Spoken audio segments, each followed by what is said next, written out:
Assalamualaikum warahmatullahi wabarakatuh. Perkenalkan, nama saya Cindy Setiawati dengan NPM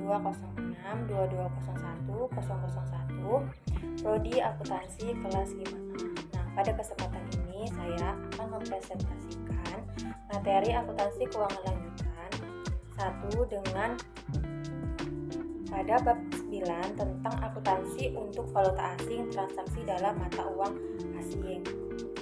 Nah, dalam materi tersebut ada kerangka bab yang akan dibahas.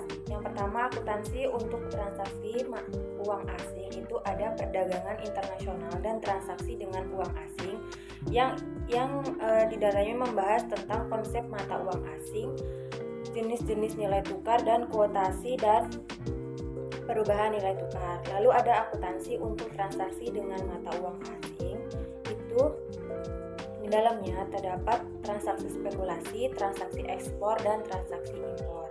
Lalu ada isu lainnya terkait mata uang asing, itu ada transaksi aset di luar negeri dan penyajian dengan pengungkapan. Nah, masuk materi pertama yaitu perdagangan internasional transaksi dengan mata uang asing. Melalui PSAK 10, pengaruh nilai tukar valuta asing telah mengatur bagaimana akuntansi atas transaksi dalam mata uang asing, baik pengakuan awal, pengukuran, maupun saat pelaporan di akhir periode. Nah, mengetahui perlakuan akuntansi atas transaksi asing ini yang menggunakan mata uang asing adalah sangat penting, mengingat dalam perdagangan internasional, entitas-entitas usaha di Indonesia lebih banyak menggunakan mata uang asing seperti dolar Amerika, yen Jepang, atau euro Eropa yang memang lebih umum digunakan sebagai mata uang dalam perdagangan internasional. Nah, kemudian ada konsep mata uang. Nah, dalam konsep mata uang itu ada jenis mata uang yang digunakan oleh entitas, yaitu yang pertama ada mata uang fungsional yang merupakan mata uang pada lingkungan utama di mana entitas beroperasi. Contohnya di Indonesia, mata uang fungsionalnya yaitu rupiah. Kemudian ada mata uang penyajian, yaitu mata uang yang digunakan dalam penyajian laporan keuangan. Misalnya, kita menggunakan rupiah, berarti kita menyajikan laporannya itu dalam bentuk rupiah. Nah, kemudian ada mata uang asing, yaitu mata uang selain dari mata uang fungsional suatu entitas. Lalu ada jenis nilai tukar. Nah, nilai tukar itu adalah berapakah mata uang lokal yang ditukar dengan mata uang asing. Nah, menurut SAK, jenis-jenis nilai tukar itu ada yang pertama kurs spot, yang mana kurs spot ini adalah nilai tukar yang realisasinya segera, umumnya ini 2 hari kerja setelah perdagangan. Nah, kemudian ada kurs penutup, itu adalah kurs spot di akhir periode pelaporan. Misalnya tutup bukunya itu kita pada tanggal 31 Desember. Nah, berarti kurs penutupnya itu dipakai adalah 31 Desember. Lalu yang terakhir ada kurs forward, yaitu nilai tukar transaksi di masa depan yang sudah ditentukan. Kemudian ada kuotasi dan perubahan nilai tukar. Nah, nilai tukar umumnya ditentukan oleh kekuatan permintaan dan penawaran di pasar. Maka dalam perjalanan nilai tukar akan selalu mengalami perubahan.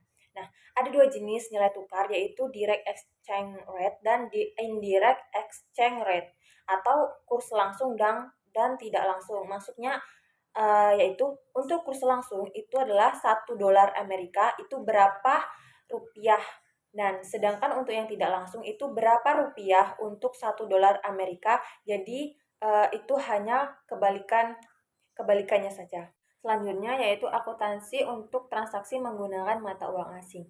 Dalam serangkaian transaksi dan dalam mata uang asing, pencatatan dapat terjadi pada beberapa tanggal, di antaranya tanggal transaksi, tanggal pelaporan, dan tanggal penyelesaian.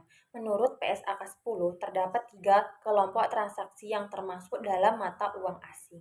Yang pertama, transaksi pembelian atau penjualan barang atau jasa yang harganya didominasikan dalam suatu mata uang asing.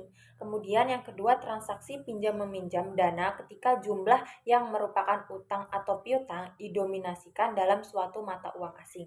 Lalu yang terakhir adalah transaksi pelepasan dan perolehan aset, penggadaian atau penyelesaian suatu liabilitas yang didominasikan dalam uang asing. Kemudian masuk ke transaksi pembelian atau penjualan mata uang asing untuk tujuan spekulasi.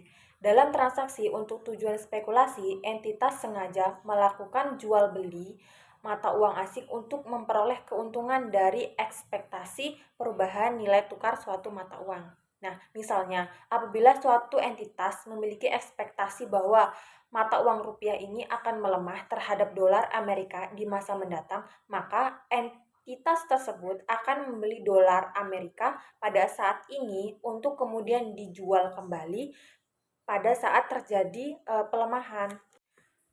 Lalu ada transaksi ekspor, yang mana transaksi ekspor adalah transaksi penjualan barang atau jasa dalam negeri kepada entitas yang ada di luar negeri. Nah, atas transaksi ekspor ini, entitas akan memperoleh pembayaran dari luar negeri yang mungkin didominasikan dalam mata uang asing, namun untuk kebutuhan laporan keuangan, entitas tersebut harus menyajikan transaksi tersebut dalam mata uang fungsional yang digunakan dalam entitas tersebut.